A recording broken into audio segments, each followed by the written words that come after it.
So today I thought we'd shed some light on buying a headlamp. I mean, there's all kinds of things out there with all kinds of bells and whistles today. And, usually if I'm happy with something, again, ain't broke, don't fix it. But technology's coming along far enough now that there's some more bells and whistles that I'd really like in a light. And so I've kind of retired this thing to putting in my toolbox for fixing my car. I bought this originally because I loved the headband. It's adjustable, so I can put it on if I've got a hat on, if I don't have a hat on, if I've got a hat and a hood and a bandana. It just self-adjusts, so it's not a problem. So why did I get rid of it? Well, today you can get them that are rechargeable. This takes AAA batteries, 3 of them.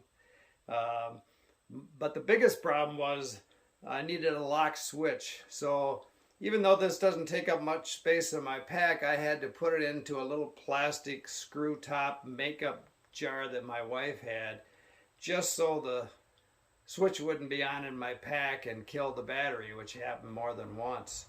And so it had plenty of light for trail walking in the early morning hours or at night.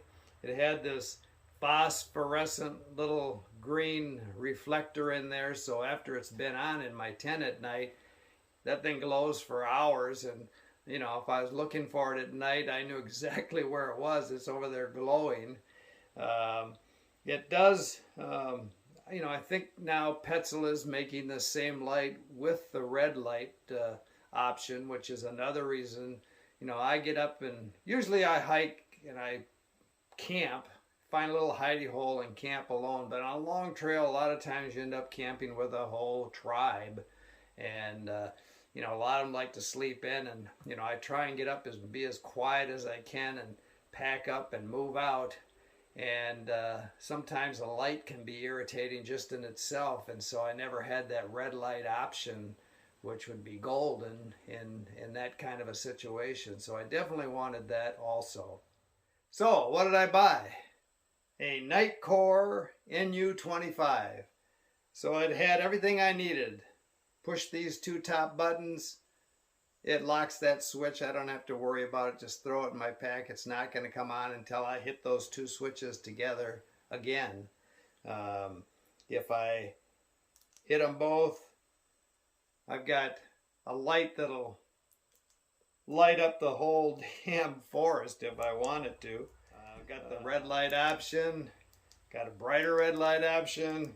I got a signaling light option. Hopefully I don't need all those, but they're there. It has an adjustable little lever there, so if I'm reading or something at night, I can point it where I want to point it. I didn't like the band. Never liked those adjustable bands, so I just added some elastic. I've got tons of elastic. I use it on my tents. I use it on my packs, and it does the same thing now as my Zipka. I just stretch it out. It goes on my head no matter what I have on my head or nothing on my head. So I guess in my opinion, the 3 things you might want to look for in a light are that red light option, lock switch, bright enough to be able to walk down the trail. Like I say, I carry a little beanie hat that has a light in it for in my tent, but it is not bright enough to hike with it. This thing has got 3 settings. Like I say, the highest setting will light up the whole forest. But also that lock switch, that's important. If you turn that thing on in your pack and you don't know it, you're going to kill your light in a day's time. So I do like that adjustable head direction for pointing it where I want to point it, whether I'm walking or reading or whatever. But those are things to think about. Hope this helped. Keep smiling.